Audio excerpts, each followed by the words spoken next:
Nous démarrons à l'heure et nous finirons à l'heure, c'est-à-dire 12h30 précis. Je laisse Madame Mercier, directrice adjointe de la DREETS, introduire cette journée. Donc, bonjour à tous, Séverine Mercier, donc, directrice régionale, direction régionale de l'économie, de l'emploi, des compétences en Bourgogne-Franche-Comté.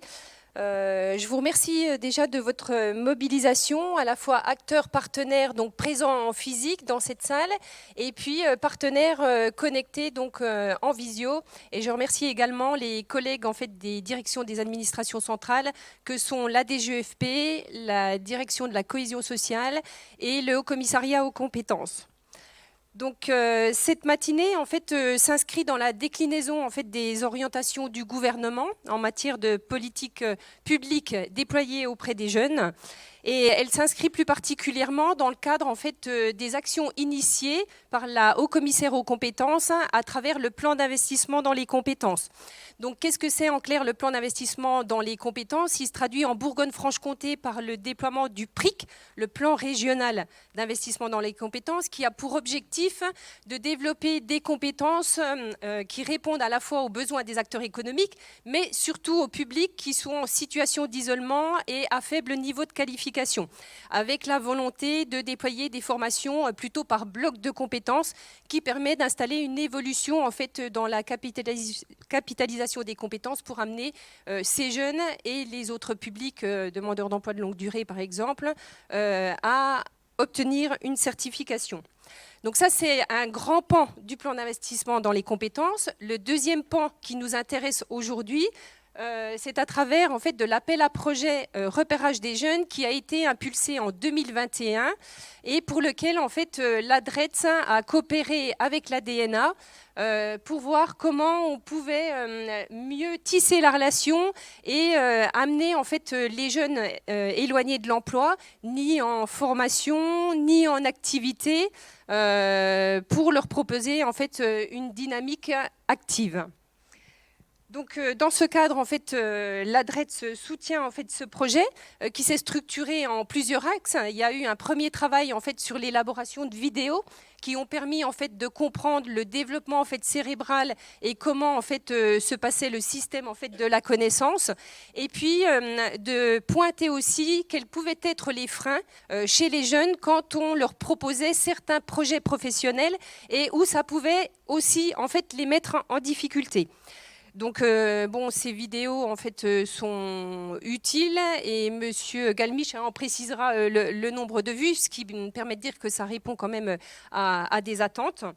Et le deuxième temps fort en fait, de ce projet, ça a été en fait, donner la priorité aux rencontres en fait, territoriales pour pouvoir échanger avec les partenaires de terrain, eu égard en fait, à leur activité au quotidien et aux éventuelles problématiques qu'ils pouvaient rencontrer pour avoir une démarche collective d'échange sur ce sujet et essayer d'apporter en fait, des réponses. Et donc, je dirais qu'aujourd'hui, cette matinée, eh bien, c'est le fruit du travail collectif et des échanges auxquels vous avez participé et œuvré, puisque c'est donner un retour sur l'identification des problématiques, sur comment, en fait, ça résonne et quels sont, du coup, les freins que l'on peut repérer chez les jeunes, en sachant que les NEET ne sont pas une population homogène, mais hétérogène. Et c'est vrai qu'y compris pour le service public de l'emploi, qui est piloté en fait par la DREETS, c'est un sujet dont on évoque régulièrement, à se dire que les NEET ne sont peut-être pas en fait les publics que l'on pense. Voilà. Donc ce temps d'échange, ça permettra aussi de donner lisibilité en fait sur ce point. Et je dirais que cette manifestation, elle est importante pour la DREETS parce que c'est un temps de réflexion et d'éclairage qui nous permettent aussi de co-construire la suite ensemble sur des rénovations d'offres de services ou de modes d'aller vers des publics en fait, qui ne viennent pas spontanément auprès du service public. Et je dirais que cet élément, il est important parce qu'il amène, même si ça existe déjà, à faire évoluer les coopérations que l'on a avec les les acteurs de la cohésion sociale, les acteurs de l'orientation, de l'insertion, de la formation et de l'emploi. Parce qu'on voit que chacun, on a de l'expertise dans notre propre domaine, et vu la complexité des situations, on a besoin d'interconnaissance et de mieux collaborer ensemble pour pouvoir proposer des offres de services où chacun en fait a sa place et où chaque expertise de chaque groupe professionnel est importante. Donc pour clore ce point d'introduction, avant de laisser la parole à Monsieur Galmiche, je tenais à vous remercier en fait de votre participation aujourd'hui, parce que vous avez accepté en fait de partager vos expériences, et c'est vraiment important en fait pour la suite, parce que être présent à cette manifestation, c'est en fait déjà agir, et puis c'est en fait être un acteur dans l'évolution en fait des pratiques et des offres de services qui peuvent être proposées à ces jeunes pour qu'ils puissent en fait évoluer positivement dans la mesure où ça correspond à ce qu'ils ont envie, ou de susciter l'envie et l'autodétermination sans leur imposer, parce qu'on voit en fait que imposer des choses dès lors que la personne en fait n'adhère pas, finalement ça les fait fuir et ça les met davantage en difficulté. Donc merci à vous tous.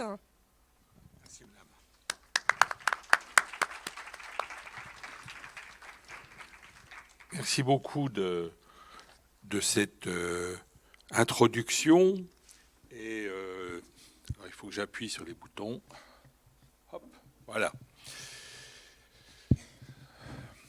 Donc cette matinée de travail, Madame Mercier vient de vous le dire, c'est à la fois le point terminal du premier appel à projet de l'apport des neurosciences qui s'est terminé, dont on dira quelques mots synthétiques. Et puis, c'est un rapport d'étape du deuxième appel à projet qui était couplé dans le repérage, qu'on appelle Bivouac, dont l'objet était de travailler avec des jeunes en grande errance. Donc, on vous en parlera tout à l'heure. Ça sera dans la première partie qui sera abordée avec nos collègues des missions locales. C'est-à-dire qu'il y a une grande, comme vous l'avez dit, il y a une grande diversité de jeunes qui ont des difficultés.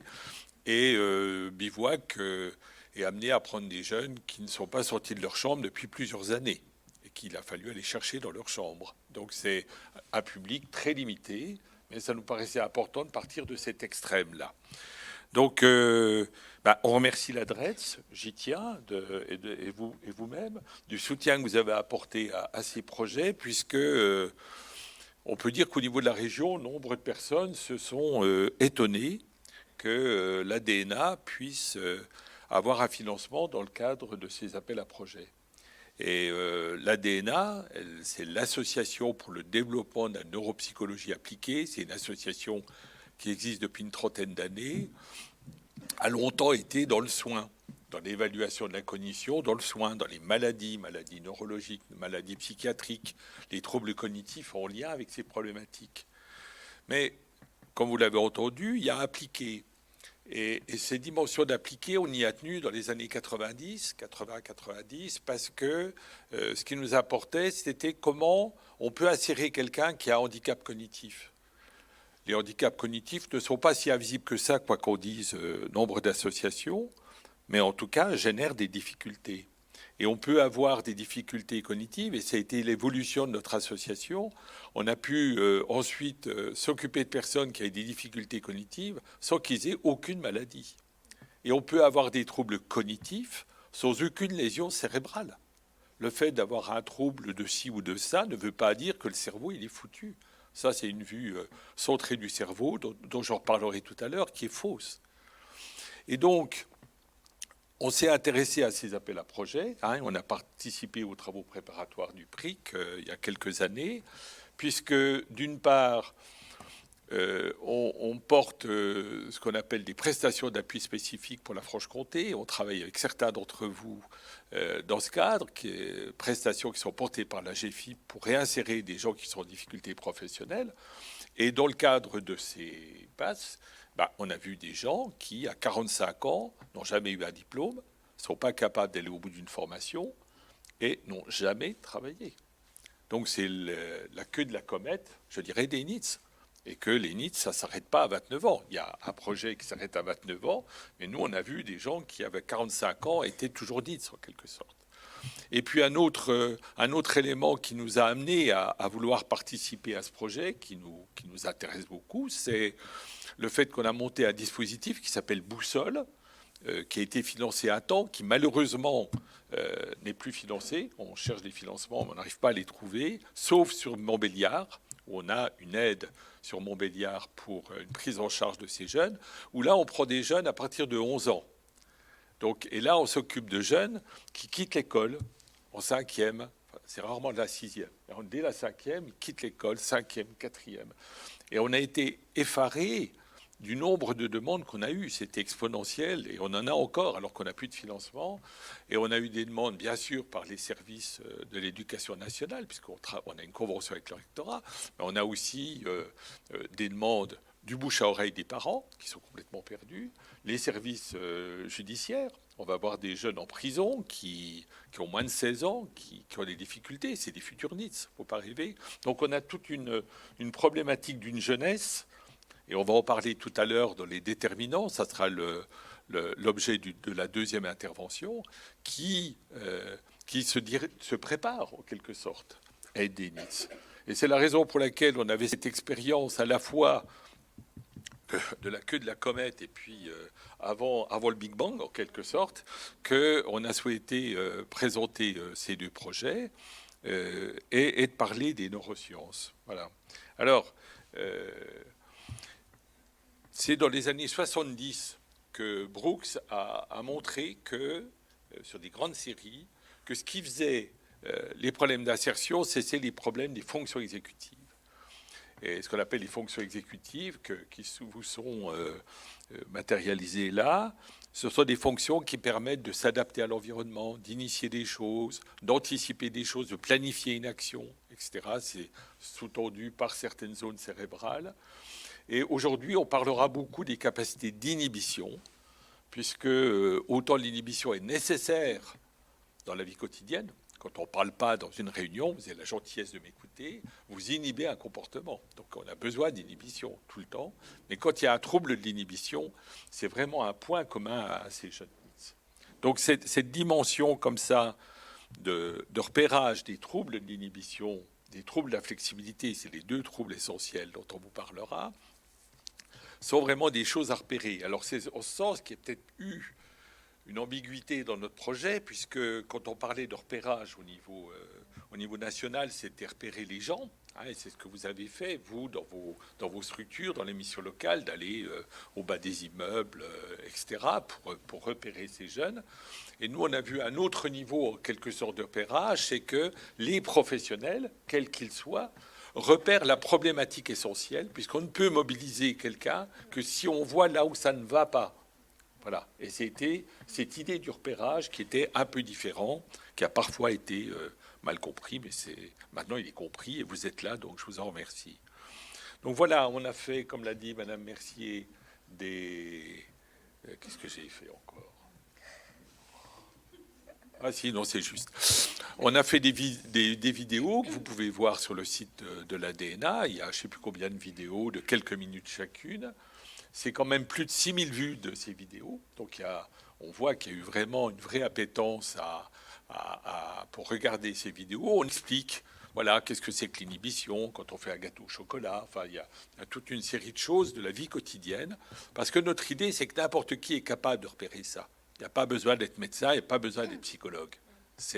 Il suffit d'écouter les gens. Et on terminera là-dessus, parce qu'il faut avoir le temps d'écouter. Si on n'a pas le temps d'écouter, on ne peut pas aider les gens. Voilà. Donc on a fait on a vu ces vidéos qui ont été vues en Franche-Comté, mais aussi en dehors de la Franche-Comté. Hein. Et puis on a fait, ça y est, c'est là. Et on a fait aussi des séances d'information que vous avez évoquées, où on passait une journée entière à parler des 3 fonctions essentielles. Et on a ainsi travaillé avec plus de 500 professionnels de la Bourgogne-Franche-Comté. Certains d'entre vous seront là. Et ce qui était assez étonnant, c'est qu'en fin de journée, on avait, alors je ne vais pas faire un score à la Poutine, mais on avait 98% de gens qui étaient capables de repérer les troubles. Quand on racontait une situation, on reprenait les paroles de quelqu'un, tout le monde disait, ah bah oui, le problème essentiel, c'est la mémoire de travail, ou c'est l'inhibition, etc. Donc c'était notre pari, en quelque sorte, que tous les professionnels, si on prend un peu le temps, peuvent repérer le trouble majeur, parce qu'on ne peut mobiliser quelqu'un que si on ne va pas s'appuyer justement sur un château branlant, et en particulier un trouble majeur. Voilà. Donc cette première partie s'est terminée maintenant, elle se clôt aujourd'hui. Et puis l'autre pôle d'intérêt, c'est Bivouac, où il y a toute une série de jeunes qui sont suivis par toute une équipe, dont vous les verrez en particulier dans des films. Et il y avait deux objectifs dans cet appel à projet sur Bivouac. Un, repérer les déterminants. Qu'est-ce qui fait qu'on a des gamins qui, pendant 2 ans, 3 ans, restent couchés dans leur chambre? Donc ça sera évoqué. Et puis ensuite, la deuxième partie de l'appel à projet que l'on a en train de démarrer, pour lequel on va travailler avec, entre autres, Alexandre Moine et Christian Gachard, qui est ici, qui est sociologue et qui sera le discutant de la matinée. On va s'intéresser aux institutions. Et je vous expliquerai après pourquoi, parce que ces jeunes, c'est pas que de leur faute. On peut s'intéresser à leur histoire. Donc si on s'intéresse à leur histoire, on voit les ruptures, d'accord? Mais pourquoi un jeune qui est dans une situation catastrophique est capable de travailler? Ça, la presse n'arrête pas de montrer ça. Et puis pourquoi certains n'y arrivent pas? Et c'est donc aussi le fruit de notre travail à nous, notre responsabilité, qui va faire rupture. Quand je dis notre responsabilité, c'est pas de votre faute, c'est pas ça que je veux dire, et je vais pas être démagogique, mais on a des impératifs administratifs, on a des impératifs politiques qui nous empêchent, par exemple, de faire du tuilage dans certaines situations, qui limitent le temps de prise en charge pendant un temps alors que la personne n'en est pas là, etc. Et ça fait rupture. Voilà. Donc, c'est la deuxième partie de la recherche-action. Alors, quand on parle des neurosciences, vous savez que les neurosciences, c'est à la mode. Tout le monde fait des neurosciences. Et autant les neurosciences, c'est notre passion, parce que moi, je fais ça depuis 50 ans. Mais, comment vous dire, la vulgarisation des neurosciences, la façon dont on peut en parler dans la presse peut faire peur. On a eu, rappelez-vous, non, vous êtes déjà un peu jeune et moi trop vieux, mais on avait eu un directeur de chaîne de TF1 qui avait dit, moi ce que je veux, c'est du temps de cerveau disponible de la ménagère de plus de 50 ans. Voilà. Comme si un être humain se résumait à un bout de cerveau, vous l'avez dit tout à l'heure. On est aussi effrayé par la neuropédagogie. Alors là, il y a des discours sur la neuropédagogie qui sont effrayants. Quand on dit l'enfant est câblé à les câbles pour la lecture, c'est pas vrai. Votre cerveau, et on le raconte dans nos vidéos, il a des milliers de câblages. Et il va se servir que 10%. Si vous êtes dans une société, dans une culture de l'écrit, comme la nôtre, vous allez utiliser, c'est vrai, à peu près toujours les mêmes voies, pour des raisons épigénétiques. Mais si vous êtes dans une culture qui n'est pas une culture de l'écrit, dans les Amérindiens, nous on allait travailler en Centrafrique avec les Pygmées, c'est pas une culture écrite, eh bien ils développent ces réseaux neuronaux pour autre chose. Et donc, faut pas croire ces discours comme ça, neurocentrés, que l'homme est programmé, que le cerveau pense. Le cerveau, il pense pas. Votre cerveau, il mémorise pas. Quand vous avez un souvenir, vous n'avez pas un souvenir là. Vous avez besoin de votre cerveau pour vous souvenir. Mais les souvenirs, ils sont dans l'environnement, ils sont dans votre situation. Et c'est dans ce sens qu'on parle. Ah, c'est pas moi. Hein. Et c'est dans ce sens qu'on parle de cognition incarnée. Alors, je terminerai par là, puisque c'est vraiment ça qui nous préoccupe. Qu'est-ce qui se passe avec ces jeunes NEET? Plus ou moins NEET, si j'ose m'exprimer ainsi. Vous avez des jeunes perdus pour des raisons sociales, pour des raisons culturelles, etc. C'est symbolisé par cette jeune fille là qui a l'air complètement perdue dans la vie. Et si on veut réfléchir qu'à partir d'elle, si on ne s'intéresse qu'à elle, on sera dans ce qu'appelle Édouard Glissant, on sera dans une identité racine. C'est-à-dire qu'on sera persuadé que tout vient de son histoire à elle, point. Et on va travailler que là-dessus. Mais un être humain, il n'est fait que de relations. puisqu'on s'intéresse à la dimension de cognition incarnée. La cognition incarnée, c'est tout le temps l'échange de l'autre. Et donc, on a des échanges, n'est-ce pas, que l'on va rencontrer en dehors de notre famille, avec les organismes de formation, les réseaux sociaux, etc., qui vont faire que l'on va faire du relationnel. C'est ce qu'Édouard Glissant et d'autres, vous m'avez dit l'autre jour, ont utilisé, c'est le terme d'identité relationnelle. Et quand ils prennent des métaphores là-dessus, vous avez d'un côté, si on parle de l'identité racine, c'est-à-dire qu'on prend ces jeunes, puis on dit, son problème, c'est ton problème. C'est comme si c'était des Budléia, puisque les Budléia ont une racine pivotante, c'est une racine unique. Soit on est dans l'identité relationnelle, et dans ce cas-là, on est dans les rhizomes. Édouard Glissant utilise le terme du rhizome. Les communications qui se font, comme on l'a dans la botanique, les arbres qui se parlent, par le biais des champignons, etc., etc. On a besoin de tiers. Donc vraiment, les NEET, c'est une problématique d'identité relationnelle. Voilà. C'est pas forcément une problématique d'identité personnelle. Des gamins qui ont des difficultés, des gamins qui sont migrants, tout seuls, des choses comme ça, il y en a plein qui s'en sortent. Donc soit on fait l'apologie des quelques qui sont sortis, soit on essaie de comprendre pourquoi les autres ne s'en sortent pas. C'est ça qui est intéressant. Et donc pour cela, il faut repérer qu'est-ce qui est difficile chez eux pour que quand ils seront en relation, ça se passe bien. C'est ce qui sera évoqué dans la dernière partie. Et ça va nécessiter deux choses essentielles. Un, respecter leur temporalité, qui n'est pas une temporalité linéaire. C'est les gamins, ça tourne, ça tourne, ça tourne. Comme nous, quand on ne va pas bien, quand on déprime un peu, tout le monde a déprimé ici un jour ou un autre, ben on tourne un rond un petit peu. Il y a cette temporalité-là. Et puis la deuxième chose, c'est qu'il faut vous laisser, j'ai eu l'occasion de le dire à Madame la haut-commissaire, il faut laisser du temps aux professionnels. Si vous avez qu'une demi-heure ou une heure pour accueillir un jeune, ben vous ne pourriez pas bien repérer ce qui ne va pas. Si on vous laisse le temps de prendre le temps de discuter avec lui, quand il vous raconte sa vie, quand il vous raconte sa scolarité, quand il raconte ses échecs, là, vous repérerez facilement quel est le trouble fondamental chez lui. Voilà comment va se passer cette matinée. Donc, il y aura quatre thèmes qui vont être abordés. Avant chaque thème, il y aura un film qui l'illustre un peu, un film d'environ 4 minutes, puis un exposé théorique pour lequel on vous promet d'être dans les temps, n'est-ce pas? Et un échange avec vous tous, avec vous qui êtes dans la salle, avec les gens par le biais du chat qui sont en visio. Et Christian Guinchard a accepté d'être un discutant, modérateur, animateur. Modérateur, je ne sais pas. Bon. Bon, alors discutons. Allez, on va en rester là. Merci à tous. Je demande aux personnes, Madame Locatelli, Monsieur Pan, Madame Vernotte, de venir à la tribune. Et je vous demanderai de lancer les discussions auront lieu, puisqu'on va réaborder tout ça tout au long de la matinée. On va aborder là maintenant d'emblée le premier thème.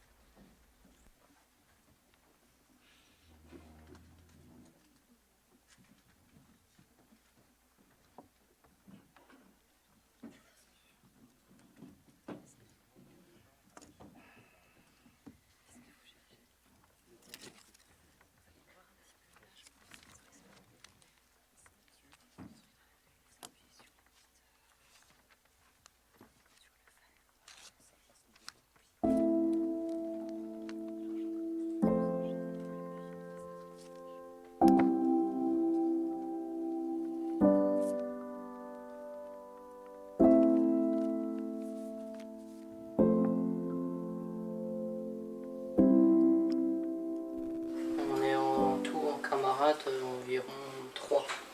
Sinon, en général, il n'y a que moi, je dirais. D'accord. Les ateliers. Et puis,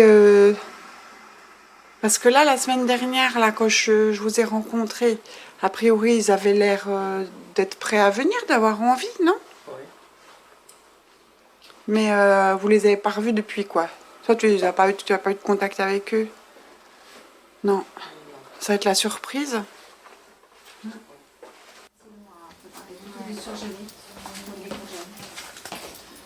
Salut Jérémy. En branche peut-être. Il faudra que vous choisissiez. un yaourt. Vous étiez d'accord? On va pas refaire une tarte. Hein. Non. Donc, Ouais, on peut juste prendre des yaourts. Hein. Parce que déjà, la fémentine, ça va être beaucoup. Quand même, qu'est-ce que t'en penses, Jérémy? Les yaourts ou des salades? Un truc qui se mange. C'est pas forcément un de mes jeux préférés, mais surtout vu que c'est une boîte d'initiation, donc que ça veut dire que c'est un truc spécialement fait pour faire découvrir le jeu de rôle, et du coup je trouvais ça adapté c'est pour présenter quoi. Du coup si on l'ouvre, on voit qu'il y a plusieurs matériels et trucs nécessaires pour jouer, mais notamment il y a le truc le plus important, c'est le livre des règles. Toi, c'était quand que t'es arrivé? En début d'année, je crois. Ah d'accord, en 2022. Oui, D'accord. semble, oui. Toi, t'es allé à l'école jusqu'où? Là, j'ai arrêté en quatrième. Oui. T'as pris cette décision de plus aller à l'école. Comment c'est allé pour toi?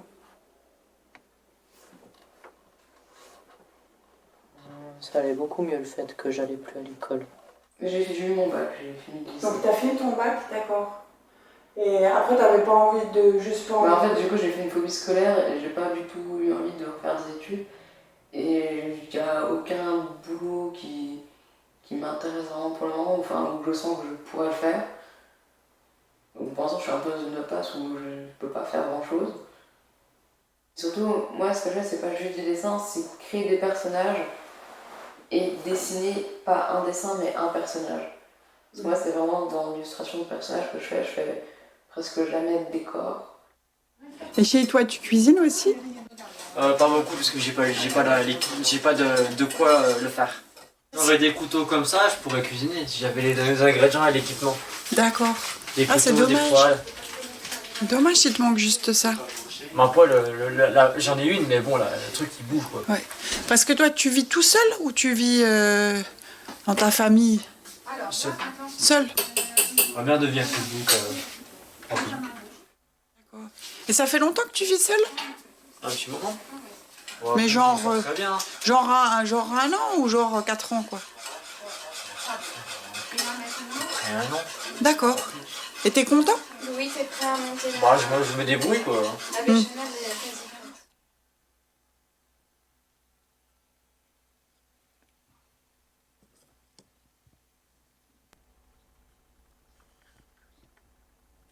Est-ce que ça marche? Oui, ça marche.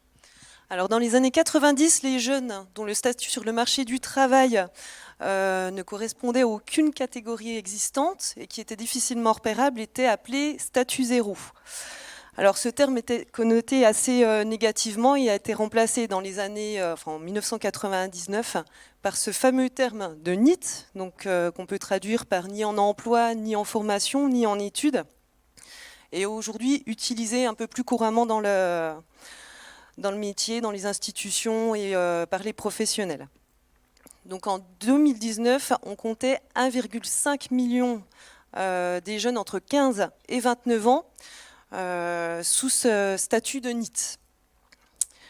Alors si cette typologie regroupe des jeunes inactifs, des situations vis-à-vis du marché du travail, des reprises d'études, même de la prise en charge, de la présence d'enfants à charge, montre une hétérogénéité au niveau de ces jeunes.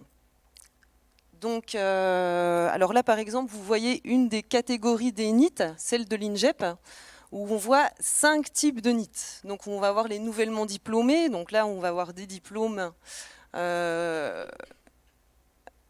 aboutis il n'y a pas si longtemps, avec des expériences de travail et une recherche d'emploi de moins d'1 an. Les bacheliers, donc ceux-là qui ne vont pas reprendre les études tout de suite, mais qui vont chercher des petits boulots en attendant de reprendre leurs études plus tard. On a les parents éloignés du marché du travail, où là, on va avoir des personnes qui soit vont chercher du travail, soit vont pas forcément en rechercher. On a des diplômes de l'enseignement professionnel avec des CAP, des BEP, des bacs pro, et des jeunes pareils qui cherchent du travail depuis moins d'1 an. Et cette dernière catégorie, les sans diplômes éloignés de l'emploi, où là, on va faire face à des jeunes sans forcément de diplôme, qui vont se retrouver plus vulnérables et qui vont avoir des difficultés d'autonomie, etc. Alors tout ça, c'est pas pour vous faire la définition des catégories d'ENIT selon l'INGEP, c'est juste pour montrer que dans ces catégories sont souvent pris en compte tout ce qui va être expérience professionnelle, diplôme, mais on va moins prendre en compte la vulnérabilité des personnes, parce que quand on a l'habitude, enfin quand on commence à les accompagner, on s'aperçoit que ces jeunes font face à des difficultés qui peuvent être familiales, sociales, de santé, scolaire, enfin bref, j'en passe, et aussi que ces difficultés peuvent se cumuler, et ça va entraver leur mise en marche sur le marché du travail. Donc on est là aujourd'hui aussi pour vous parler de ces différentes situations, de la diversité des situations des personnes qu'on accompagne, donc avec Monsieur Pan, directeur d'IDEIS Montbéliard, et Madame Follet-Locatelli, qui s'occupe du projet PIC repérage pour la mission locale de Besançon. Je vous laisse la parole.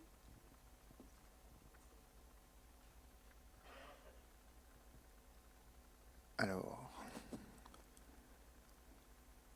donc l'idée c'est de vous présenter la diversité effectivement des situations qu'on accompagne. Alors là, pour le coup, sur la partie IDEIS mission locale à Montbéliard. Alors j'ai les diapos qui ne défilent pas, par contre, si ça vient, il y a un petit décalage. Alors, c'est vrai que quand on regarde la population qu'on accompagne, alors dans les missions locales, après on peut avoir des réalités différentes. On a plusieurs collègues concrètement dans la salle. On va pouvoir proposer un portrait robot, une vision très macro finalement de la population qu'on accompagne, qui peut d'ailleurs accompagner l'engagement d'un certain nombre de dispositifs en France. Et quand on regarde, par exemple, à Montbéliard, alors on a un peu plus de 5000 références dans les présentations que je vais vous faire ce matin. On serait plutôt sur un public masculin, plutôt plus de 22 ans, très largement non diplômés, ça c'est clair pour nous. On va avoir également plutôt des jeunes qui sont célibataires, au sens où ils ne sont ni mariés ni pacsés, concrètement, sans enfants, qui vivent chez ses parents, qui vivent plutôt en périurbain, c'est-à-dire ni en quartier prioritaire et ni en zone de revitalisation rurale pour Montbéliard, c'est la majorité concrètement, et puis qui n'a pas de moyens de se déplacer hormis les transports urbains. La réalité pour nous, évidemment, elle est bien plus à la fois complexe, hétérogène, on va avoir une diversité de situations et qu'on peut finalement là aussi présenter à travers 6 dimensions assez faciles finalement à analyser. Encore une fois, un peu plus de 5000 références, donc on a une référence qui est intéressante à analyser, mais on va avoir des réalités très différentes en termes d'âge. Vous voyez qu'on a par exemple sur ces dernières années et demie, un peu plus de 30% de primo, donc de nouveaux jeunes qui poussent la porte, qui sont des mineurs. Par contre, ils vont être seulement 8% de mineurs accompagnés. C'est-à-dire c'est des jeunes qui viennent nous voir, qui viennent consommer du service, mais qui n'engagent pas ensuite un accompagnement. On va avoir également des logiques d'analyse sur la mobilité, très concrètement. On a 70% des jeunes qui ne disposent d'aucun moyen de locomotion. On a seulement 34% des jeunes qui ont un véhicule. Et on va avoir un peu moins de 30% qui disposent du permis B, et puis par ailleurs d'un véhicule également. Donc on voit bien à travers ces éléments qu'on a une réalité de population accompagnée qui est extrêmement hétérogène et qu'on ne peut pas appréhender de la même façon, ne serait-ce que sur les critères d'âge où les réalités sont différentes, les enjeux pour les jeunes sont différents, le parcours de vie est un peu différent. C'est très différent d'avoir 23 ans et d'avoir déjà une première expérience professionnelle et d'arriver dans une mission locale à 16 ans et demi, très concrètement. On va retrouver les mêmes éléments évidemment sur les autres indicateurs, que ce soit la formation, puisque la moitié des jeunes que nous accompagnons n'a aucun diplôme, c'est-à-dire qu'ils sortent du système scolaire, même pas avec un niveau CAP, ils n'ont pas suivi de cursus, alors qu'on a près de 30% des jeunes qui ont un bac et plus. L'offre peut difficilement être la même. Des situations de contexte également de vie, en quartier prioritaire ou en zone de revitalisation rurale, avec l'accès à des services et une mobilité qui sont tout à fait différentes. des situations familiales également très hétérogènes, puisqu'on a quand même près de 6% de la population que nous accompagnait qui est déjà mariée, pacsée, et 5% qui a déjà des enfants. Donc les réalités ne sont pas les mêmes également. Et puis enfin, dernier indicateur sur le logement, puisque on va avoir des jeunes qui vivent à la fois des réalités différentes en logement autonome ou qui peuvent vivre encore très largement chez leurs parents. Alors qu'est-ce qu'on fait finalement de tout ça dans nos quotidiens, puisque on peut difficilement finalement plaquer un même dispositif ou une même offre de service. Eh ben, on va travailler à la fois notre agilité, à développer des offres de services qui sont spécifiques, qui vont accompagner différemment ou proposer des soutiens différents à ces populations. On pourrait citer pour Montbéliard, mais c'est le cas pour les autres missions locales également, peut-être sur des entrées différentes, mais on n'appréhende pas de la même façon l'accueil d'un mineur. On va chercher des déterminants, des outils de mobilisation qui vont être différents. On va travailler sur des offres différenciées également dans le cadre du contrat d'engagement jeune, où on a fait le choix de travailler différemment entre les jeunes prêts à aller assez rapidement à un emploi et ceux qui ont davantage besoin de temps, parce qu'ils sont indécis, parce qu'ils sont moins armés concrètement pour trouver un emploi ou poursuivre une formation qualifiante. Et puis, deuxième axe, évidemment, réseau partenarial très important, c'est qu'on ne peut pas faire seul. On a besoin de partenariats, alors ils sont de nature très différente. Ils impliquent à la fois le monde économique, le monde social, le monde associatif. Et c'est en tout cas le parti pris du réseau des missions locales qui propose une agilité qui est importante et qui n'accompagne pas de la même façon. C'est une des problématiques, on le voit bien, de la politique de dispositif. Donc on est contraint de s'adapter à ces réalités-là et on est contraint de développer concrètement une offre différenciée à ces publics. Et pour compléter ce qui vient d'être dit, je vais vous parler de 3 typologies de publics que nous, on a pu rencontrer lors de nos différents temps de repérage. Alors, ce n'est pas exhaustif, mais c'est vraiment des publics qui nous prennent beaucoup de temps et beaucoup de complexité pour les remobiliser. La première typologie, on appelle ça, nous, des jeunes qui ont besoin d'un coup de pouce. C'est a priori des jeunes qui ne paraissent pas avoir de problème et pour lesquels il faut trouver le frein. Qu'est-ce qui fait que ces jeunes ne peuvent pas être remobilisés ? Eh bien souvent, c'est suite à une mauvaise expérience, c'est avoir peur de l'échec, c'est aussi ne pas connaître ce qui se passe à la mission locale. Voilà, c'est des jeunes qu'il est facile de repérer puisqu'ils sont très présents dans l'espace social, mais pour lesquels c'est très difficile de les remobiliser parce qu'il faut trouver ce frein. Et ce frein, ça prend un temps très important pour les repérer. On parle en plusieurs mois, voire en plusieurs années, pour que le jeune réussisse à exprimer qu'est-ce qui freine la remobilisation. Donc ça, c'est la majorité des jeunes que nous, on a repérés et remobilisés. Ensuite, on a des jeunes qui ont des problèmes plutôt médico-sociaux. Donc, c'est des jeunes qui ont parfois des troubles cognitifs, des problèmes familiaux très importants. C'est des jeunes qui peuvent être isolés. Je rejoins ce qui a été dit tout à l'heure. C'est parfois des jeunes qui sont dans leur chambre depuis plusieurs mois, plusieurs années. Le repérage, il se fait souvent par des partenaires, une mairie qui va nous informer que tel jeune n'est pas sorti de chez lui ou n'est pas en capacité de venir jusqu'à la mission locale parce qu'il est agoraphobe. Voilà, c'est ce public-là dont on parle. Pour vous donner un petit exemple qui est très récent, hein, on a repéré une jeune, 21 ans, qui est déscolarisée depuis le collège et qui ne parle plus depuis l'âge de 6 ans. Voilà, donc c'était une jeune qui était chez elle et qui a priori ne faisait rien, donc pour lesquelles on a réussi à la remobiliser à la mission locale, mais pour qui c'est difficile. Et l'équipe de conseillers fait un travail formidable et s'adapte vraiment aux capacités et aux envies de la jeune, mais ça demande un travail d'adaptation et du sur-mesure qui est très important. Et pour terminer, dans cette typologie de public, on va appeler les jeunes étrangers pour lesquels la remobilisation est très complexe parce qu'il y a un problème de statut qui fait qu'ils ne peuvent jamais être dans tel ou tel dispositif parce qu'ils n'ont pas le bon papier, ils ne sont pas au bon endroit et pour lesquels la remobilisation, du coup, de fait, par les services publics de l'emploi est complexe et pour lesquels on s'appuie sur des associations partenaires. Et de manière générale, j'insiste vraiment sur le fait que la remobilisation, elle est très longue et elle n'est pas dans les créneaux habituels. C'est-à-dire que c'est des jeunes qui vont nous écrire par SMS, nous interroger sur les réseaux sociaux. Et c'est toujours en dehors de c'est en dehors de l'ouverture des institutions. Hein. Ça va être le soir, le week-end, les jours fériés, etc. Où là, il y a un besoin, ils sont en capacité de se confier, dans lequel on a ce lien, nous, entre la mission locale et les jeunes.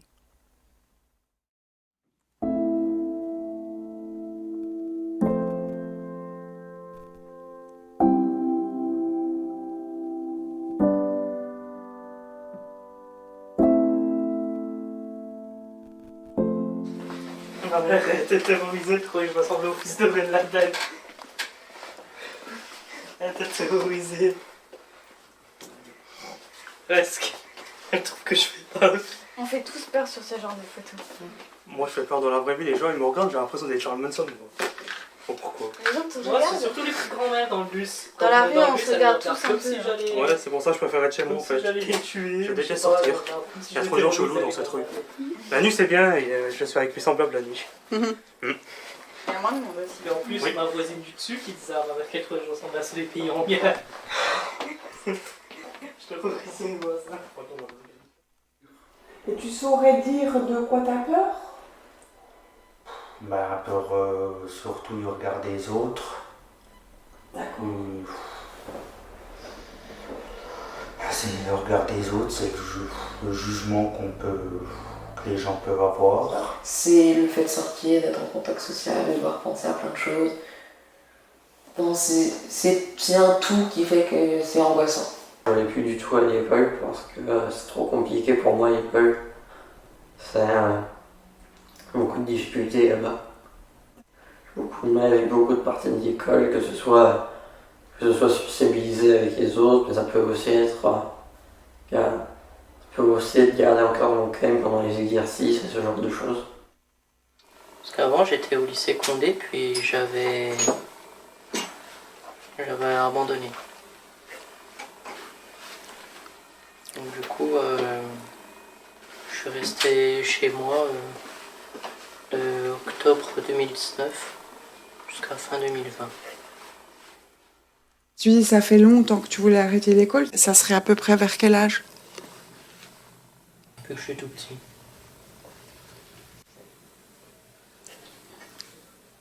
Mais clairement, si je m'étais laissé faire, ça aurait été du harcèlement. Donc il y a plein de tentatives d'intimidation, des trucs comme ça, au collège et en primaire.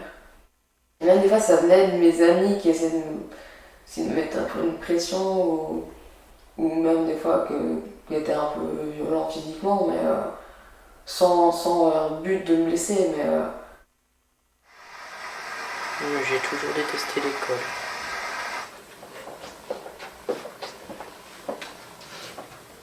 À cause des élèves et certains adultes. Est-ce que c'était parce que tu trouvais que c'était difficile, ce qu'on te faisait faire? Ou c'est vraiment un problème, une difficulté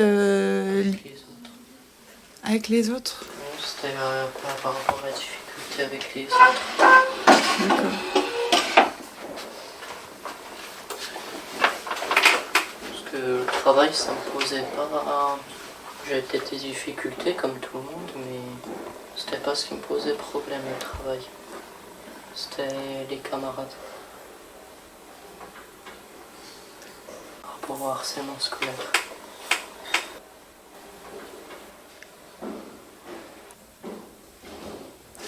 Et t'as pu en parler? Oui, j'en parlais à ma mère, mais des fois, quand ma mère y allait, il faisait rien. Enfin, on trouvait toujours une excuse pour dire que c'était moi le coupable.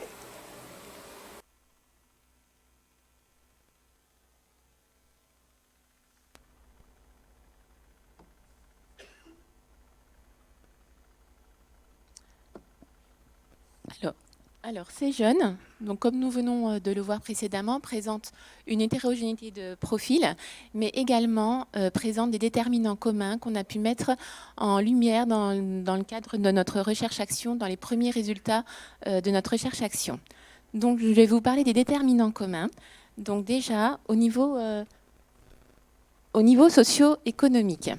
Ces jeunes vivent pour la moitié d'entre eux dans un milieu familial ou environnemental qui peut être précaire ou peu soutenant. Comme vous le voyez, en fait, sur les statistiques, 55% d'entre eux vivent dans une famille monoparentale, et ce qui représente en fait le double de la moyenne nationale.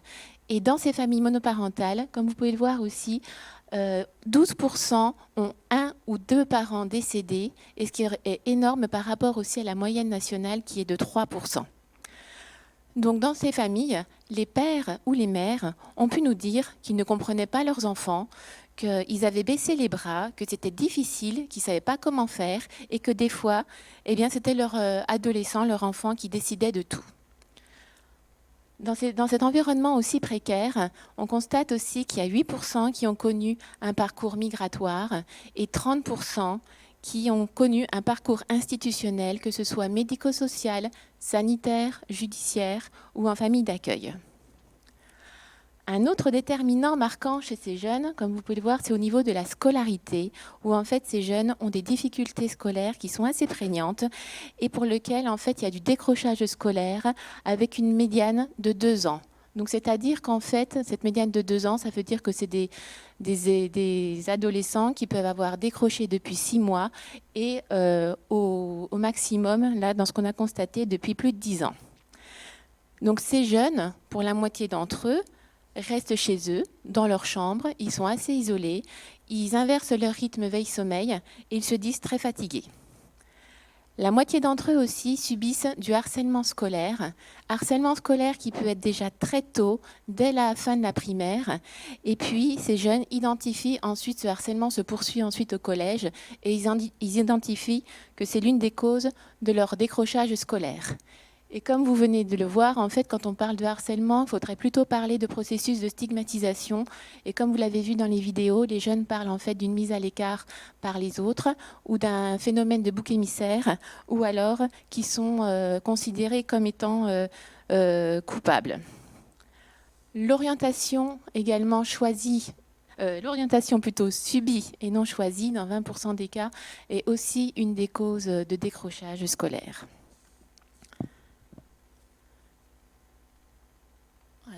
Donc ensuite, au niveau d'un autre déterminant, les jeunes que nous accompagnons et puis les professionnels repèrent chez eux des interrogations de l'ordre de difficultés cognitives de type difficultés de concentration, difficultés d'apprentissage, difficultés de compréhension, des pathologies aussi qui nous disent multidys, dyslexie, dysgraphie, dysorthographie, de la lenteur, beaucoup de fatigue, des difficultés dans la relation à l'autre et également de l'anxiété qui est omniprésente. Les bilans neuropsychologiques montrent qu'en fait, dans 75% des situations, un ou plusieurs troubles cognitifs dysexécutifs du type qui touchent la mémoire de travail, la flexibilité ou l'inhibition sont présents. Mais ce qui nous a frappé le plus, c'est qu'en fait, c'est cette inhibition et désinhibition qui est vraiment en premier plan. Ces jeunes, en effet, ont des difficultés d'initiation, des empêchements à agir, un ressenti d'incapacité, d'enfermement, de fatalisme, qui confinent parfois à une certaine paralysie et que mes collègues vont, dans la prochaine fois, vont vous développer tout à l'heure. Donc ces jeunes, enfin, connaissent aussi des ruptures de parcours qui s'apparentent à un processus de déprise sociale. En effet, l'extrême précarité vécue par ces jeunes qui font l'expérience de la dépendance contrainte rend toutes leurs démarches qu'ils doivent effectuer éminemment éprouvantes et les difficultés qui s'accumulent peuvent conduire à des formes d'abandon dans tout type de démarche d'insertion. Donc, pour illustrer ce phénomène de déprise et mes propos sur les déterminants communs, je vais vous parler d'un parcours d'un jeune que j'appellerai Maëlys. Donc, comme vous pouvez le voir sur ce parcours, Maëlys évolue dans un milieu familial à haut risque. Sa mère souffre d'une pathologie psychiatrique chronique. Elle a déjà connu des épisodes d'hospitalisation, un suivi ambulatoire, mais elle ne le suit qu'occasionnellement. Son père, qui est consommateur d'alcool et de drogue, quitte le domicile familial et dans ce milieu familial, il y a aussi de la violence conjugale. Donc il quitte sa famille quand Maëlys a 13 ans. À 13 ans, donc Maëlys, elle est en 5e, elle a redoublé une fois sa primaire et elle commence à décrocher petit à petit. Cela se traduit ensuite par un absentéisme de plus en plus long et elle reste chez elle. Et voilà, les jeux vidéo deviennent son quotidien et elle est dans la capacité de sortir et de retourner en classe. Elle ne fait pas sa 4e, elle ne fait pas sa rentrée. Et à ce moment-là, du coup, une mesure judiciaire est mise en place avec parallèlement un suivi dans un centre de prévention, d'accompagnement et de prévention en addictologie. Maëlys reprend alors ses études en 3e dans un internat et elle fait un CAP, aide à la personne, mais elle échoue à son CAP et c'est pourtant une voie pour laquelle elle avait une appétence. L'année suivante, elle recommence un autre CAP dans les espaces verts et là, à nouveau, elle échoue. Donc, à nouveau, recommence le processus de déscolarisation. Et dans le même temps, son père revient à la maison et il n'avait pas changé d'attitude. Du coup, Maëlys lui dit que ce n'est pas la peine qu'il revienne et qu'il pourra revenir que s'il change son comportement. Et depuis, eh bien, elle n'a plus de nouvelles. Alors, dans le PRP, il y a une tentative avec le DAKIP, la mission de lutte contre le décrochage scolaire. Et là, pareil, pendant quelques semaines, Maëlys essaye de s'intégrer dans le PRP, mais elle décroche également au bout de quelques semaines. Et là, à nouveau, recommence en fait son processus d'isolement où elle reste dans sa chambre et à nouveau, les jeux vidéo deviennent son quotidien. Donc, durant ces quelques semaines où elle était en PRP, le coordonnateur PRP observe que Maëlys reste isolée, qu'elle refuse aussi d'aller vers les autres en interclasse. Et dans le même temps, le suivi de la mesure judiciaire, donc Maëlys, vous voyez, elle a 18 ans à cette époque, s'arrête, malgré le fait que Maëlys ait envie de poursuivre cet accompagnement, mais du fait de son âge, le suivi est obligé de s'arrêter. Maëlys, en fait, après, dit qu'elle n'a aucun avenir professionnel. Elle ne voit pas du tout vers quel type de projet elle peut s'orienter. Et puis, elle ne sort toujours pas de ses gels et elle dit qu'elle a du mal à se donner l'impulsion pour faire. Donc, comme vous le voyez, en fait, sur ce parcours, vous voyez une succession en fait, d'étapes, d'échecs, de ruptures. Le poids des déterminants qui est assez fort et qui augmente en fait le risque pour tous ces jeunes en fait de devenir en fait des NEET. Voilà, donc maintenant je vais laisser la parole à Marie-Charlotte qui va poursuivre.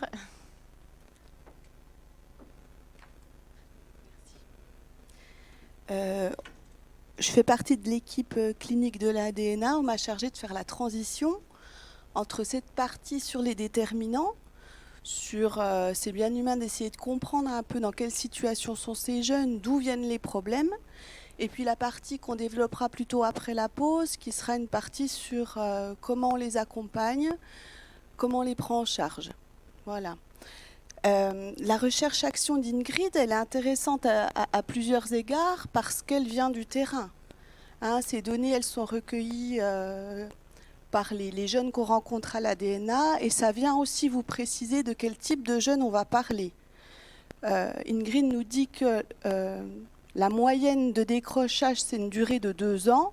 Donc on va parler de situations qui commencent à s'enquister, qui commencent à durer et pour lesquelles peut-être un levier d'action extérieur, une équipe peut permettre de faire bouger les choses. Si ça dure depuis 2 ans, c'est que tout seul, il y a des risques que ça continue à durer, quoi. Donc c'est de ces jeunes-là dont on va vous parler.